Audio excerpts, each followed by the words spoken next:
when you say that we should drill here for energy independence, isn't that an encroachment upon market freedom? If we import really from abroad, why should we drill? When I say we, I mean I don't necessarily mean the marketplace allowing them. There's a lot of government restrictions on drilling along the shoreline. So from a government point of view, I would lessen those restrictions.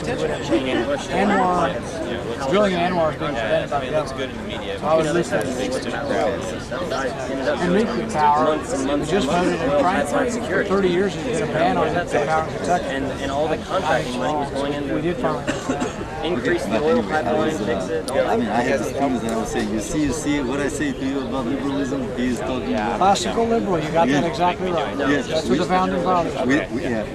Exactly. And I've always had the difficulty to find the room for guns. Yes. In that theoretical our founding fathers, they all had guns, and they all would have seen guns as a property issue.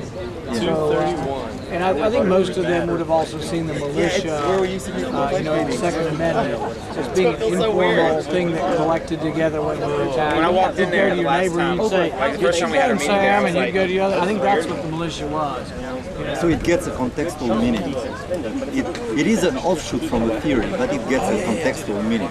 That's why people are saying that the founding fathers meant that just for the sake of militia and protection of the established order, but not because of we should have them necessarily modern time. I think if we had founding fathers here and we interviewed them, and they said, "Do you think you have a right to have a gun in your house?"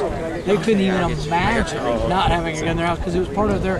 Everybody had a gun to shoot whatever was crawling around for food. I mean, everybody lived with a gun. A gun was a part of the way of life back then.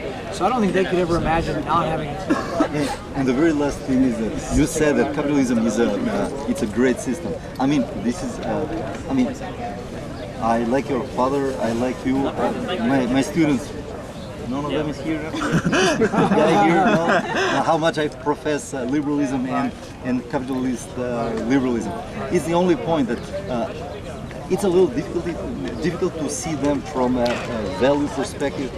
As you said, capitalism is productive, and because it's productive, it can distribute more than an egalitarian system like socialism. The guys know. I mean, I've lived 25 years of my life in a socialist regime. I wanted to work twice, but and increase productivity. Productivity was not an issue. Equality was an issue. So no one cared about productivity. Everybody cared about equality because there were systems built on the assumption that equality is good. Here, it's a system where the assumption is different. The assumption is I think one thing that helps our society work is that if you interview or do a poll of all of America, I would say that probably 80% of America believes that we are our brother's keeper, sort of a Christian, sort of that we should take care of people and that we should help those in need. So I think that's why our system works. If it were the opposite, if you had capitalism and 80% of people said, no, let people do whatever, we don't care if there's people lying in the street that are blind and with no legs, then I think it would have a tougher time with capitalism. And also, you can have some safety net that would be locally. Like there's no rule that says Fayette County couldn't have Fayette County welfare. I don't want any federal welfare. I'd rather have Fayette County have it, and a local person, his dad would be head of the welfare department, would come down and interview with them, and you'd get it for a while, and about a month or two later he'd say, well, Johnny, why haven't you gotten a job? Go out and get your butt to work, and you'd be back to work. If the federal government does it, it becomes so inclusive that you get it forever. And then generation after generation doesn't work, So, but local control would be better, but then you would still have some kind of social security net or whatever, but make it more local, make it where the local person knows those people coming in and admonishes them to go back to work.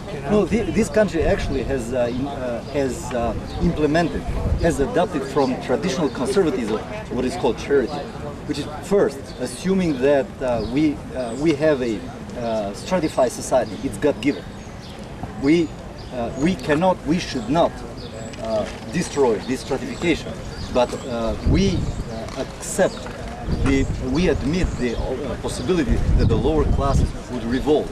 So let's build some institutions away from the government like charities or church or this, even sometimes not necessarily religious charity organizations that would mitigate the conflict between rich and poor.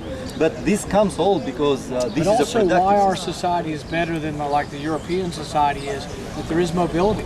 You're not stuck in a class.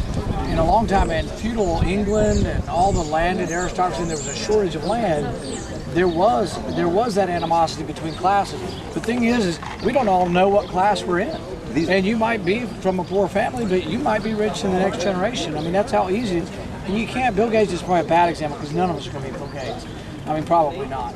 But some people will be in this crowd right here. Some people will be pretty wealthy and some won't be very wealthy, but they can get there through hard work, sometimes luck, sometimes connections. But I think we do have great mobility among classes, and it's not static from generation to generation. It's not that. Actually, it's overestimated. Empirical evidence shows that it's very, very low. I would disagree. And I would say the people who are stuck and don't have mobility are the ones that get stuck on welfare. The generations of people who are stuck on welfare, they don't have the mobility, but they're losing and being sapped of their drive by being coddled by government. Take away the coddling, make them work, and people will do better. They'll feel better about themselves if they work. You know?